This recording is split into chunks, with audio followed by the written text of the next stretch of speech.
ഞാനൊരു ടോക്സിക് റിലേഷൻഷിപ്പിലായിരുന്നു.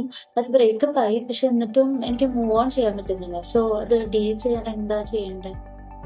ഒരു ടോക്സിക് പാർട്ട്ണറുമായിട്ട് റിലേഷൻഷിപ്പിലായിട്ടിരിക്കുക, പിന്നീട് ബ്രേക്കപ്പ് ആവുക, റിലേഷൻഷിപ്പിൽ ഇരിക്കുമ്പോൾ തന്നെ ഒരു ഫീലിംഗ് ഓഫ് അബൻഡൻമെന്റ് എക്സ്പീരിയൻസ് ചെയ്യുക, ചീറ്റ് ചെയ്യപ്പെടുക, verbal and physical abuse constant ആയിട്ട് ഉണ്ടാവുക, അല്ലെങ്കിൽ നമ്മുടെ emotions validate ചെയ്യപ്പെടാതിരിക്കുക.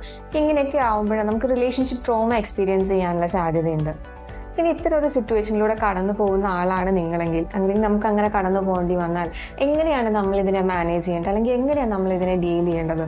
First of all, ഇങ്ങനത്തെ ഒരു സിറ്റുവേഷനിലൂടെ നമ്മൾ കടന്നു പോകുന്നുണ്ട്, അല്ലെങ്കിൽ നമുക്ക് ഇങ്ങനെയൊക്കെ ഫീൽ ചെയ്യുന്നുണ്ട് എന്നുള്ളത്, നമ്മുടെ ഫീലിങ്സിനെ നമ്മൾ തന്നെ അക്നോളജ് ചെയ്യണം. മേ ബി നമുക്ക് കംഫർട്ടബിൾ ആയിട്ടുള്ള ഒരു സ്പേസ് നമുക്കുണ്ടെങ്കിൽ, അല്ലെങ്കിൽ നമുക്ക് ചുറ്റും നമുക്ക് കംഫർട്ടബിൾ ആയിട്ടുള്ള ആൾക്കാരുണ്ടെന്നുണ്ടെങ്കിൽ അവരുമായിട്ട് നമ്മുടെ ഫീലിങ്സ് വെന്റിലേറ്റ് ചെയ്യണം. നമ്മൾ കടന്നു പോകുന്ന സിറ്റുവേഷനെ പറ്റി സംസാരിക്കണം. പലപ്പോഴും നമുക്ക് ഇതൊക്കെ സ്വന്തമായിട്ട് മാനേജ് ചെയ്യാനോ ഡീൽ ചെയ്യാനോ പറ്റാത്ത സിറ്റുവേഷൻ ആയിരിക്കും, കാരണം നമ്മളാണല്ലോ ഇതിലൂടെയൊക്കെ കടന്നു പോകുന്നത്. അപ്പോൾ ഒരു പ്രൊഫഷണൽ ഹെൽപ്പ് ചെയ്യുന്നതിൽ യാതൊരു തെറ്റുമില്ല.